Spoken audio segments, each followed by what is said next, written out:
On today's show, we talk to America's Hometown Laureates President, Jennifer Harris, learn how to apply for Medicare, get hyped for the holidays with Tiff and Melissa, hear original poetry, and talk about upcoming events in our South Shore towns.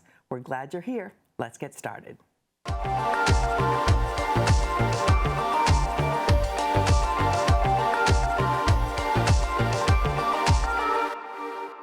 Former Plymouth Public Library Director and current America's Hometown Laureates Board President, Jennifer Harris, her book of life has multiple fascinating chapters.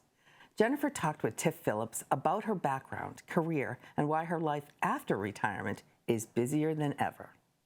All right, I'm with Jennifer Harris, president of American Hometown Laureates, Inc. Welcome. Thank you very much. As always, so good to see you. Thanks, Tiff. So I know you're retired, and we usually talk to people who have like really cool, interesting jobs. You have had an interesting job, you continue to have jobs. Yes. So since retirement, you haven't really stayed retired.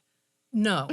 What happened was when I retired from the Plymouth Public Library as the library director, I knew I had to keep busy, so I ran for town meeting. So I am a town meeting member for Precinct 13. Then, obviously, I'm the president of America's Hometown Laureates. I'm also I'm on a task force, an arts and history collections task force for the town hall. So we manage the art shows there. And finally, what I really do on the side is I'm an interim library director and help libraries search for other library directors. So I've done Acton, Kingston, and just recently Wayland. Oh, wow. So do you sleep, or is that not a... I'm a good napper. You're a great napper. Yes, yeah. So tell us a little bit about your background. Where did you grow up? Okay, so I'm from the east side of Cleveland, Ohio. Oh. And I always wanted to be a librarian. That was from the get-go. In high school, I worked at the local library. And then my father passed away when I was young, but I was still planning to be a librarian and went through Kent State, which at the time, this is in the early 70s. So they had a bachelor program, but I was discouraged from going because they said there were too many librarians, and that changed the whole course of my life. So I ended up going out to the Colorado Rockies and living in a mountain cabin with no running water and electricity. Oh, wow. And riding motorcycles across the country with As one does. in my 20s. So you always knew that library sciences. What about it fulfilled you? So it was not only library science, it was public librarianship, because I always wanted to give to the community. And I think public libraries attract people who either would be social workers or psychologists. And I had a bachelor's degree in psychology and sociology. So, but being in a library, obviously you're dealing with books. And even though a lot of people read ebooks now, books are still really what's important. And that public environment where everyone can come. It's open. It's America's democracy. So it's all kind of built in me. I have worked in several bookstores over the years. So a bookstore works for me, or public libraries. So what were some of the highlights during your tenure at Plymouth Public Library? Well, I was there for 27 years, of which the majority was as the assistant director, which was the day-to-day operations. I managed, I did a lot of programming, adult programming. So what I did was I handled the facilities. One of the major accomplishments was replacing the roof, HVAC system, and skylight in the last couple years, because the building was 30 years old, even though everyone still thinks of it as the new library. Yep. So that was a $3.2 million project. And I did several other construction projects. We had the literacy program, and I created 3 classrooms. But truly, the programming was one of where my heart is. Being involved with the America's Hometown Laureates, I was reviewing some of the poetry programming I had done over the years. And I actually brought Robert Pinsky, who's a 3-time U.S. laureate. I just saw him recently up in Cambridge. He's doing a jazz poem thing with jazz musicians. So I brought him. I brought Dennis Lehane. I also brought a lot of classical music, opera, and jazz. My nephew is a contemporary jazz pianist. So I think the programming to me was just so important. That's amazing. I feel like in the last 10 years, maybe more, there seems to have been a resurgence of people caring about libraries. A lot of that is, I've heard, due to like millennials actually kind of. What do you attribute that to? Well, I think my point is that it's a public space that you can come to and just be. You can do research. You can sit and read. You can find peace. Many people use it for offices. There's a lot of attorneys. Someone will meet halfway. Plymouth is a perfect spot because you've got the Cape and then you have going north, so people meet there. It's a free and open environment and accepting of all ages. And I think ages, we're an aging population. I also believe that reading literacy begins with children coming to story time. So if their parents bring them to story time, they're lifelong lovers of libraries. And I do hear the young adults are reading real books as opposed to ebooks. It's a very different experience, but all important to be reading. Leaving a job that you absolutely love is a really hard decision. What encouraged you to say, this is the time for me to go? Well, first of all, that's a great question. I loved that library. That was my second home. That was my 52,000 square foot home for 24/7, and then I had a little cottage on Brant Rock, which I was planning in my retirement to move to Plymouth. And so that was the first step, was being able to move into Sawyer's Reach, which I'm so happy. I have a wonderful condo and a happy home here in Plymouth. So I was planning my future in the last couple of years. Plymouth 400 was coming up. I had already qualified to retire. My age and number of years of service, you get 80%. It's a goal, and I reached it. But I was staying an extra year because of Plymouth 400. Well, you know what happened then. But I had the library lined up to do some incredible programming. And then COVID hit, and it was hard on all libraries. Many directors who were at the age of retirement, it was just the right time. So it was a conflagration of many aspects coming together at the same time. I always thought I'd go out in a big bang with a big party. There were no parties. There was no celebration. But my board of trustees was so kind to me that I was treated very well. And in the end, it was a great decision to move on. And I still love libraries. So, as we all should. So tell us a little bit about AHL. You're now the president. Yes. What is the mission of the organization? So while I was still the library director, Stephen Cole from Plymouth Development Foundation came to me and said, I'd like to propose having a Plymouth Poet Laureate, which of course I'm going, Poet Laureate in Plymouth, awesome. And then, but it needed the library, either a mayor or the library director to join in on it. So we committed and we created the first Poet Laureate. So once that was done and COVID and all that, and I had retired, then Stephen came back and we ended up saying we need to keep doing this work. So we continue to support the Poet Laureate, where we will be starting the next submission process at the beginning of November of this year. So we're shooting for 2024 in February, March to announce a new one. So, and then poetry throughout the community, it's the arts, it's culture, it's economic development, which is so essential to Plymouth. Why is it important to shine a light on local poets in the community? Well, I've been attending the Poetry, the Art of Words Poetry Club, which is the strongest club that's been going on for years. There used to be the Tide Pool Poets, but they kind of timed out. And I believe that it's words and how poets put words together to create a thought or an image for other people. As I'm now reading the Maggie Smith book, who she wrote Good Bones, I'm seeing that there's so much behind, and it's the thought process of how to express oneself. And we all need more of that. It's for our heart and soul. Mm-hmm. Are you a poet? I write haiku, but I've actually started to ponder expanding a little bit. I might do a little bit more prose. So what does the rest of retirement look like for you?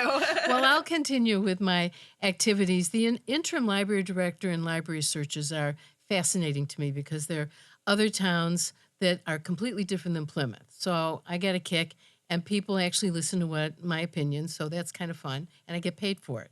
So I will continue, maybe one a year. But traveling, I just, for the first time, had my big life adventure to Buenos Aires with my best friend from high school, Amy, and we went for 2 weeks and just had a blast. So I think I will be doing more internationally traveling. Ah, And then I have a very strong family connection that we all live in different parts of the country. So that's always part of my routine is traveling to them.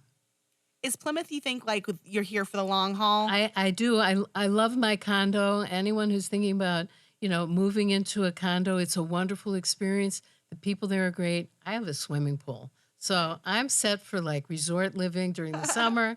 And yeah, I'm very happy here. I take walks with friends, the Harbor Walk. I love the Plymouth Harbor Walk. But when I retired, I realized how many connections I had here. And so I've built on that. And I just love it. Out of all the lives you lived, or all the things that you've done, what do you think has been your greatest accomplishment? What do you think you look back on and be like, oh, I can't believe I did that. That was amazing. Well, I think more personally to me, it's my family, because I don't have children myself, but my brother has 2 boys. So my nephews and their children who are just coming, and my mother, who's 100 years old, is still alive in Cleveland.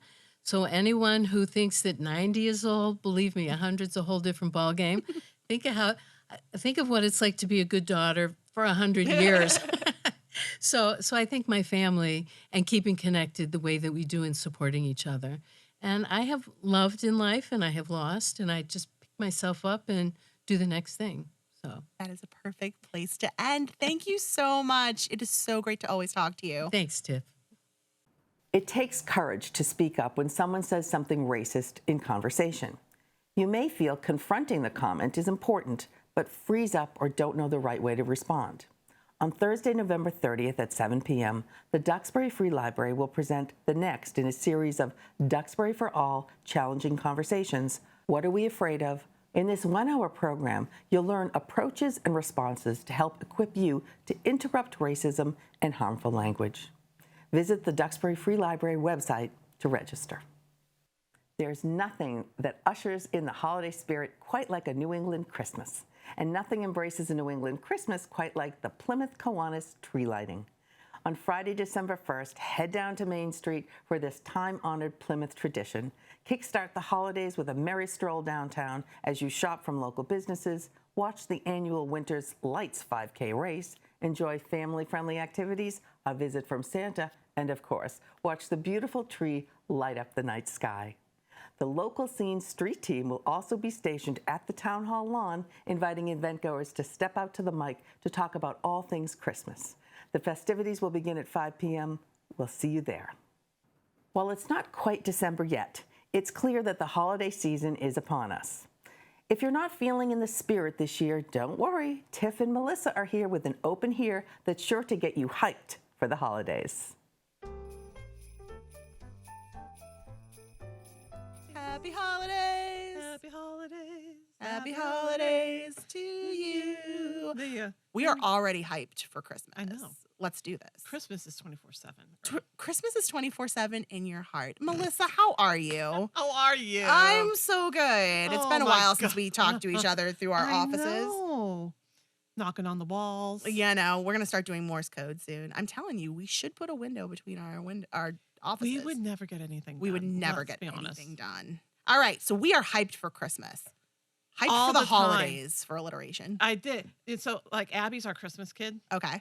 And I'm like, so when's the right time, Abby, for Christmas decorations? She's like, there's never a wrong time, Mom. Is there never a wrong time? There's never a wrong time for the lights and the decorations. I hit November and I'm ready to go. Like November 1st, I'm in it. I'm actually doing Christmas shopping now. So like it's starting, but I don't get the decoration going until After. yeah. Yeah, we're kind of changing plans Yeah. for the Christmas shopping thing, and that everyone gets like one bigger present and a couple of small things. Yeah. And then we've done family gifts. So I Yeah. have the family gift taken care of. Yeah, that's good.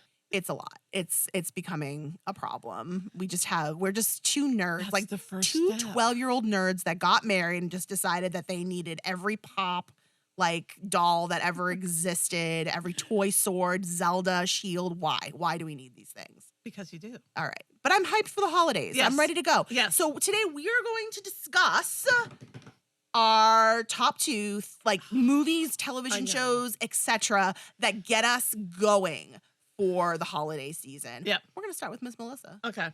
All right. So I thought this was easy, and I had two, and then I was like, oh no, I have more than two. So my runners up, which will be, I think we should do separate discussions about them. Die Hard. Yes. We'll go there at some point. Well, it's not a now thing. It's not a now thing. It's not a now thing, I just but think about I have if opinions. I have feelings. We Okay. all have feelings. I feel like my We feelings do should be things. respected. Actually, I have three. A Christmas Carol, but the Patrick Stewart version, because there's the so many Patrick Stewart- versions. that's my version. Yeah. My husband likes the Albert Finney version, which is older. Patrick Stewart's mine. I personally like either the Muppet or the Cheerios one. The Cheerios with the bee. Cheerio. Yeah, you don't remember the commercial with the Cheerios? Oh, Yeah, that's the good I'm one. sorry. I thought you were actually. I was like, wait, there's a cartoon. No. There's a commercial with Oh, the Cheerios maybe. bee, and he's Bob Cratchit, and then Oh, maybe. and Merry Christmas. Then he eats a bowl of Cheerios, and he's good to go. The rest Cheerios of the heals all season. things. That is not an endorsement. I'm just. No call please. to action here. And then Love Actually. Mm, So those are my runners up. yeah, Like Love Actually is year round. Die Hard is year round just because it's on year round. They're because it's doing not a good. Christmas movie. I know. Yeah. Moving on. I'm sorry. I'm right. sorry. So going into this, I'm like, okay, what makes like a really good Christmas movie? Yeah. First of all, because you have to have like a love story, Yes. some type of love story, Okay. a transformation of a Scrooge like Yes. character, right? You Very need true. that. You need the family coming together for the holidays, Mhm. and then the importance of traditions, whether they be old or new, but how you blend them together, Mm. right? First up is Elf. Oh, there's so many. Son of a nutcracker. There are so many good lines. Like Santa, I know him. There are so many great lines. And the thing is, it could be really cringy. This is a movie that could have been like full cringe, and you just can't like because it could have gone. it's a guy in tights. I mean, It's a guy in it's a middle-aged tights guy who in puts tights. The maple syrup on the spaghetti. I mean, which is delightful, by the way. I wouldn't know, Tiff. Oh, I walked into that one. Okay. It's so good. I wouldn't know. But it has all the little tropes, but it's also edgy New York, Yeah. type thing. But then they all come together and they sing, Santa Claus is coming. So everyone comes together and yay. Yeah, and then But then you're like, yeah, that could really happen in New York. and it's great for all members of the family, all is. ages. Everyone can appreciate that movie. It is. And it's fun. I mean, I Mhm. didn't come to discover it about maybe 4 or 5 years ago. I Yeah. wasn't like on the elf train Yeah, before that. But then I was like, oh, I get it. yeah. It's like, what have I been missing? Ding, ding, ding, ding, ding. Oh, that's So, amazing. yeah, so that's when I can sit and watch multiple times during the season, or just like, if I'm folding laundry or something, it's in the background and I can do that. Maybe we'll put that on for There you go. Christmas There you go. lead up here. I think the one that gets me going the most is Charlie Brown Christmas Special. Trademark. Like all rights reserved. But yeah, it's the general feeling of it, the music. When I hear the Vincent Trio, Oh, yeah. the trio that actually does Yeah. the music for it, Yeah. it is just stunning It's composition wise. classic. Yeah, and it's just a beautiful story from start to finish. And poor Charlie Brown. What is so wrong about Charlie There's, like, Brown? I swear there are college classes somewhere that are just like, the myth and legend of Charlie Brown This or is something how like that. serial killers are made, is from bullying. Like the way they treat Charlie Brown. I know. Oh, this is a Christmas show. I'll be nice. I'm sorry. I took No, it but there. we can do like a whole thing on that, like how characters can turn dark and why didn't they? Maybe not for the Christmas Not for special. Christmas. Stay tuned for next season. As Scrooge just stays Scrooge and he gets Scroogier. Well, then you play the what if. Oh, yeah. What if? What if indeed? Like the Marvel episodes. Of Yeah. What if? So what do you got for the second one? This one came to me because I was just like, going down the list, and I was like, oh my God, this is like one of my absolute favorite ones, Arthur Christmas. Okay, yeah, you had told me about this, and I was very confused. Love this. It's such it's animated, and it's whimsical, and it's just feel good, and you can relate to all the characters.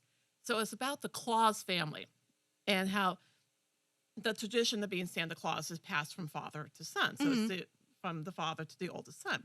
So you have Santa who's like beyond ready for retire. He needs to retire. And, he's just not into it. He forgets things. He's just like, yeah, bumbling Santa. And you have Steve, who's going to inherit. And Steve is the oldest child, the oldest son. And you know how us older kids are. I'm the youngest. Okay, well, we're like, everything has an order. Everything's in place. Da, da, da, da. He's high tech. He's efficient. He's ready to go. We have the flashy sleigh that's spaceship thing, and it's just like, okay, everything, the elves are like military style, everything's by the second. And then you have Arthur, who's the youngest son, who's just like, oh hi, I'm Arthur. Okay, it's a bad British accent. Oh hi, I'm Arthur. I love Christmas, and I write all the letters back to the children who write to Santa, because Christmas is just Christmas and fills my heart with love. And so you're typical. Yeah. And so drama ensues Oh. when a present is missed for Gwen. She did not get her bike. It fell off the pallet. Oh no. And they forgot. Oh no. Steve's like, that's okay because we made 99.8% of the gifts this year. Oh. Not 100. Oh. And they're all okay with that. Oh. It's okay that Gwen gets something because we'll get it back to her later. She won't really miss a gift from Santa. So Arthur takes on the responsibility, and he's a little bumbling too, but he's good, and he's filled with joy and love and just all that's good about Christmas and the holiday. And he is on this vision quest to go get the gift to Gwen before sunup on Christmas Day. And he has his grandfather who's like, World War I, type, like hardcore Santa. We're going in, we're going hard. This is what we're doing. Da da da da. And then, but they all like race to be because they all want to be Santa. Oh wow! And it's such a great story. And the elves are hysterical. And there's just so many facets. And Mrs. Claus is just like, yes, dear, everything's going to work out fine. And whatever you say, dear, this is what we need to do. Why are they gonna write Mrs. Claus like that? She's no. like, She's like, is she like she's like subtle. Oh, she's like, she knows. Okay. She knows what's going on. And she's just like, she's the calm presence. And she's just like, it's okay. Yeah. Don't worry about it. That sounds amazing. It's I've never seen it. Oh, you have to watch it. You'll love it. Tiff, I know you're going to love it. I wasn't into Arthur growing up, but no, it's not like Arthur from PBS. Oh. It's Arthur. That's the name of the kid. Oh, okay. So disclaimer, this is not a PBS production. Okay. I thought you were talking about Arthur, the like, here I am picturing like the... See, I never grew up with Arthur, so I didn't make that I connection. didn't either. That was after. Oh, okay. I'm a Zoom kid. So his name is just It's Arthur. Yeah, Arthur Christmas. Who is it? James McAvoy. Okay. Yep. Is the voice. Hugh Laurie is in it. I love Hugh Laurie. Imelda Stanton, who's in the amazing, right? Amazing. And Bill Nighy, referring back to Love Actually. Oh, it's great. so that sounds like a great cast. It's a really great. I don't know why my brain took it to the cartoon, because that's where we have baselines for like trigger words. I mean, I didn't grow up with Anyway, but yeah, that sounds really good. Yeah. All right, I'm in it. Okay. Okay. So mine is the Christmas toy, the Jim Henson. I know. It's a very like only a small amount of people know about this. I don't know if they just kept it a secret or what, but it's about. It was like the original Toy Story, and it's all Really? puppets. It's because it's basically a Muppet production, and all the toys come to life when they leave. And every year they get a new toy. The little kids get a new toy for Christmas. And there's a lion named Rugby. And he is currently hoping to be the main Christmas gift for all time. And he's afraid that someone else is going to come and take his place. Usurp his position. Exactly. And it's beautiful. And it's so well done. And there's also this little cat toy. Oh my God. Mew is his name.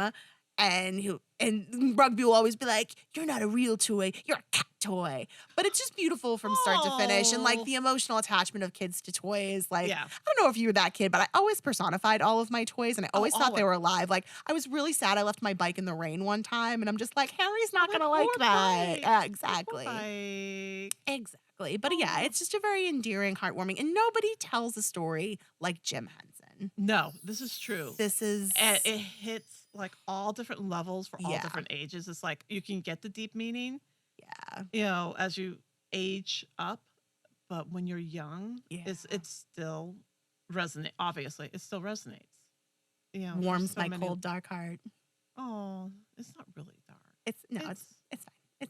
It's lit. It's straight up lit. In so many ways. But I'm so ready for the holidays. I really am. I have been, I think, since September. I'm just ready to go. I think there's just some years where it's just like, the heck with it. We're I done. think this year, like, a lot of people need it. There's been a lot of stuff. I mean, most years people need it, but I feel like this year in particular has been pretty rough for people, and they just need a little bit of cheer. Our trouble with that is that we never know when to like take the tree down. Oh, fair. And we actually, I have a friend who their Christmas tree went up like 2 weeks ago Why not? because they were just like, yep, I have no we're done. I have no qualms with that. If We're going if in it makes hard. you happy, it makes you happy. And it's artificial, so it's not like it's dropping anything. Oh, yeah. The needles or anything. Yeah, no, we do fresh, so I Oh, do you? gotta make sure we put it up so it doesn't dry Oh. out. Yeah. But I digress. That's okay. That's We okay. do that a lot. All right, Christmas tree season is coming. Yay, Christmas And is remember- here. Gifts aren't the only reason for the season. It's love. Oh, you're so deep. I know, I really am today. All right, let's go back to work. Head down the hallway. Bye. Bye. Looking to get a jump start on your holiday shopping? Take a sip and stroll through the Kingston Collection on December 2nd. Shop through 98 booths, grab some tasty bites from a few of your favorite food trucks and local restaurants, and partake in some adult beverages from New England bartending.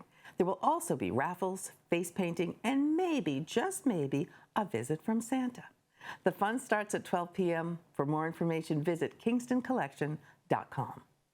Winter is almost here, which means home heating bills are coming our way. If hard times are hitting your wallet this year, the Town of Pembroke's Selectmen's Emergency Fuel Fund may be available to help. Managed by the Pembroke COA, the Fuel Fund is available to any Pembroke resident regardless of age. The Selectmen's Emergency Fuel Fund is supported by the generosity of Pembroke residents and local groups. For an application, call COA Director Gretchen Emmets at 781-294-8220. So you've just turned 65. It's time for senior discounts, tax deductions, and of course, Medicare. Do you have everything you need to start the process? We've got you covered. Here's What's the Story? How to apply for Medicare. If you're 65 years old or close to it, it's time to start thinking about Medicare. Fortunately, applying for Medicare has never been easier. First of all, what is Medicare? Medicare is a health insurance program run by the federal government, which is mainly for people over 65, but also may be available for those suffering from disabilities or conditions such as end-stage renal disease or ALS. It's broken up into 4 parts. Parts A and B are provided through the government and together form what's known as Original Medicare, while Parts C and D provide optional supplementary coverage through private insurers for expenses like prescription drugs. Generally, if you're over 65 and have paid Medicare taxes for at least 10 years, you won't have to pay a premium for Part A, while premiums for Part B are based on your earnings from the previous year and may be waived for low-income residents. You'll want to make sure to enroll in Medicare between 3 months before and 3 months after your 65th birthday. This is what's known as your initial enrollment period, and if you miss it, you may be subject to penalties in the form of a higher monthly premium. The good news is that applying for Medicare only takes about 10 minutes to half an hour, and it can be done right from your computer or mobile device.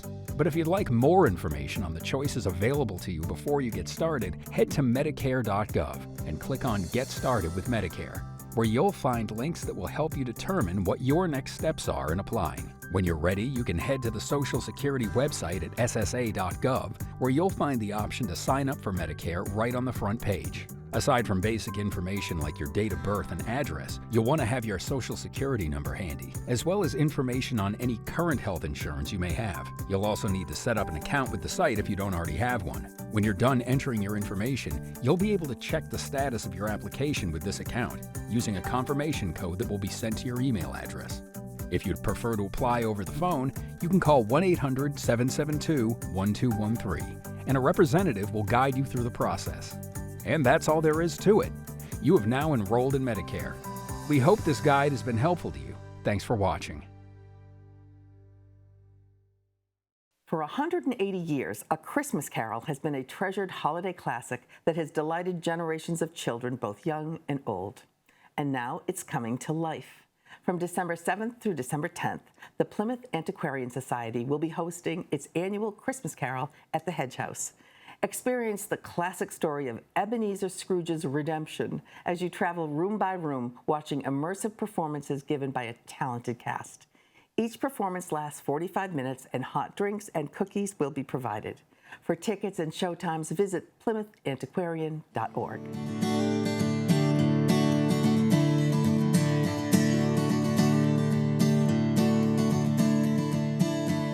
Sometimes love is coming, sometimes going.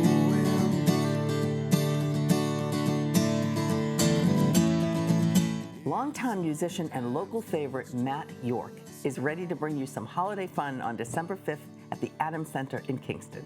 In this one-hour performance, Matt will play you a catalog of festive melodies ranging from century-old ballads to more modern Christmas hits. As an added treat, he'll also be bringing you the origins of some of the most beloved and cherished holiday classics. And of course, you're welcome to sing along. This holiday happening begins at 6 p.m. To register, visit the Kingston Public Library's website. Here's Tanya Peters in a reading of her original work. And now we'll have Tanya Peters. You're in for a treat. Another treat.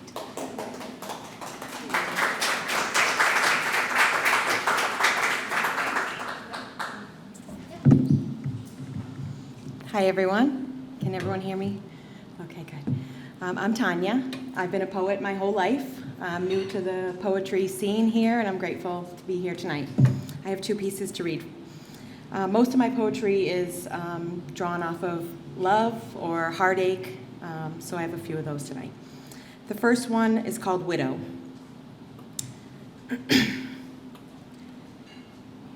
The morning that you left me, my world was ripped apart. My vision blurred, my voice no sound, my chest a bleeding heart. Time spins around me endlessly, the darkness overcomes, mind searching for the memories of all times that were once. We were, we had, we used to be, we everything past tense. But what we were supposed to be is gone, it makes no sense. Who will love me now? Who will know me like you do? Who will keep my secrets and who will know what's true? Who will make more memories? Who will laugh with me? Who will be there when I'm scared? I just need you to be. Who will help me raise our girls? Who will hold us tight? Who will I rest my head upon when I'm awake at night? Who will accept me as I am? And when I'm blind, who will be my sight? Who will take those trips we talked about by road and sea and flight? Who will I grow old with? Who will I walk beside? Who will shield me from the rain? Where will I go to hide? I just can't figure out what it is I'm going to do. I never dreamed I'd live this life not side by side with you. You've always been my comfort zone. In chaos, you were clear. And now that life is upside down, there's no ease to my fear. I wish, I want, I hope you knew, if only there could be. Why can't, why not, where are you now? Why aren't you here with me? They say that ease will find my pain, that light will fill my soul. But what they will not ever know is my world, it won't be whole. They'll never know a love like ours. They'll never feel this pain. They'll never know just what I've lost. To them, it was just plain. They'll never know what is inside when they look into my eyes. They'll never know my broken soul. They'll never hear my cries. You see my love you took with you, not just a piece of me. You left me with my mangled heart exposed for all to see. No way that I can cover up, no bandage for my sorrow. No love, no hope, no happiness, no promise of tomorrow. Thank you.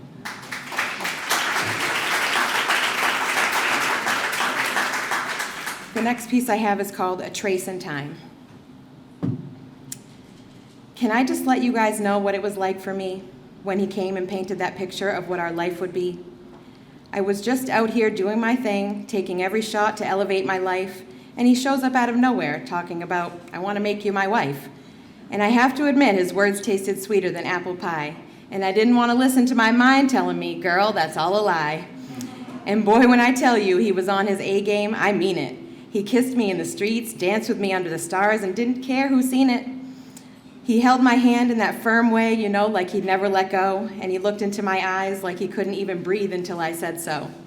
He played me his favorite song, the one that reminded him of me, and he swayed with me in his arms and sang that one line in my ear that made pudding out of me. He smiled at me in the way that you see in the movies, in the moments when you tear up, and when we shared meals together, it felt natural to be with him like the pancake and the syrup. We spent time hiking, exploring, and trying things we'd never done. We sat in silence and meditated, and damn, it felt like we were one. When he made me laugh, it was like his day was complete because he'd sit back and take pause, like my joy was the thing he'd been searching for, like my laughter gave him a cause. He said all he wanted was to take gentle care of my heart, and that if I let him, he'd make sure our life was painted delicately like fine art. He said he'd been waiting all his life to be the man he dreamed for me. And when he spoke of the future, he said it doesn't exist if there's no we. And the way he held me, oh, let me stop right there, because his hands on my body was just like magic, I swear. And in those quiet moments, standing on the beach looking up at the stars, he never wavered when he promised that the world would be ours. So can I just let you know what it was like for me when he came and painted a picture of what our life would be? It was like he took the last breath right out of me, leaving me with no air. And then I woke up reaching for him only to realize that no one's even there. Thank you. Plymouth Pawtuxet Museums is raring to give you the quintessential New England holiday experience of your dreams, 17th century style. On December 2nd and 3rd from 10 a.m. to 4 p.m., join Plymouth Pawtuxet for a winter fine arts and craft fair for an extraordinary showcase and marketplace. Shop handcrafted gifts from a variety of independent artists and makers. Watch hands-on demonstrations, enjoy holiday-inspired refreshments, a winter beer garden, and even a merry hayride. For more information, visit plymouth.org. Here's a message about the Christ Church Food Pantry located right here in Plymouth. Hi, my name is Barbara Whiteklevitz. I am part of the leadership team of the Christ Church Parish Food Pantry, one of the ministries of Christ Church Plymouth, an Episcopal parish. We are located in a building behind the church on Grant Street. We welcome anyone in the area who needs help with food. We are open by appointment Tuesdays 4 to 5:15 p.m., Thursdays 12 to 1:15 p.m., and 4 to 5:15 p.m., and Saturdays 10 to 11:15 a.m. If you need food, please call 508-746-4959 extension 6 to leave a message with your name and number, so one of our volunteers can call you, take your order, and schedule a time to pick up your order. We need you to call us by 1 p.m. the day before you wish to come. If you'd like to volunteer or donate to our pantry, leave a message on our voicemail, 508-746-4959 extension 6, and we will call you back. We look forward to meeting you. And that's what's good and good to know on the local scene this week. Thank you for watching. We'll see you next time.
Thank you for watching. We are grateful for your attention.